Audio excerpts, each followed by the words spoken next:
CM Revanth రెడ్డికి ప్రమాదం, తీవ్ర టెన్షన్ లో హైకమాండ్ అంటూ వార్తలు అయితే వినిపిస్తున్నాయి. దీనికి సంబంధించి వివరాలు చెప్పడానికి వీడియో చేయడం జరుగుతుంది. చాలా మంది వీడియో వస్తున్నారు కానీ సబ్స్క్రైబ్ మర్చిపోతున్నారండి. దయచేసి ఈ ఛానల్ సబ్స్క్రైబ్ బెల్ ఐకాన్ ఆల్ పై ట్యాప్ చేయండి. ఇటువంటి ఇంపార్టెంట్ ఇన్ఫర్మేషన్ మిస్ అవ్వకుండా మీ ఫోన్ నోటిఫికేషన్ రూపంలో వస్తుందండి. చాలా మంది మీరు చూస్తున్నారు కానీ లైక్ చేయడం లేదు. దయచేసి లైక్ చేయండి. ఇన్ఫర్మేషన్ అందరూ కూడా మనం రీచ్ చేసిన వారు అవుతాం, అందరూ కూడా తెలుసుకుంటారు.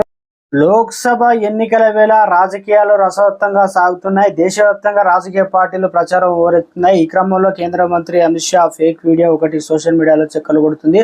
అసలు ఆ వీడియోని ఎడిట్ చేసిన అమిత్ షా రిజర్వేషన్ తీసేస్తామని మాట్లాడినట్టుగా రూపొందించారు. ఫేక్ వీడియో తెలంగాణ కాంగ్రెస్ ప్రాణాన్ని గుర్తించిన ఢిల్లీ పోలీసులు ముఖ్యమంత్రి రేవంత్ రెడ్డికి నోటీసులు కూడా జారీ చేశారు.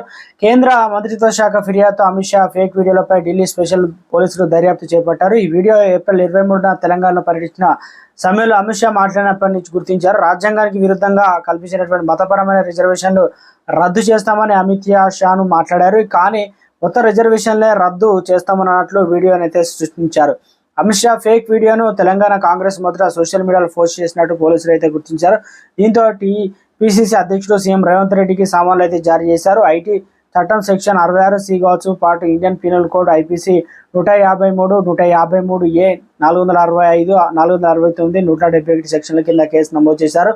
ఢిల్లీ పోలీసులు ఈ సెక్షన్లకు ఎలాంటి నేరాలు సూచిస్తాయి, ఎలాంటి శిక్షలు విధిస్తారో కూడా క్లియర్గా చెప్పేశారనమాట. ఉద్దేశపూర్వకంగా నేరాలు అనగా ఇతరులను రెచ్చగొట్టాలు వివరిస్తే తద్వారా అల్లారు సృష్టించేలా కుట్రలు చేసేవారికి ఈ కేసు అయితే నమోదు చేస్తారు.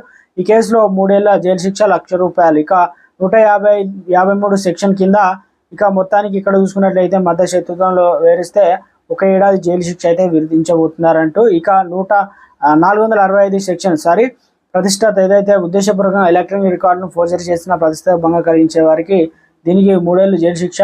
ఈ సెక్షన్ కింద వచ్చేసి బెయిల్ నేరంగా గరిష్టంగా 2 ఏళ్ళు జైలు శిక్ష విధించబడుతుందట. సెక్షన్ 171G ప్రకారం ఇక ఎలక్షన్ ఓటర్లను ప్రభావితం చేసేలా ఎన్నికల ఫలితాలు ఎఫెక్ట్ చేసే తప్పుడు ప్రచారం చేస్తే సెక్షన్ కింద జరిమానాలు విధిస్తారు. ఐటీ సెక్షన్ కింద కూడా 3 ఏళ్ల జైలు శిక్ష, ₹1,00,000 అయితే జరిమానా విధిస్తారనమాట.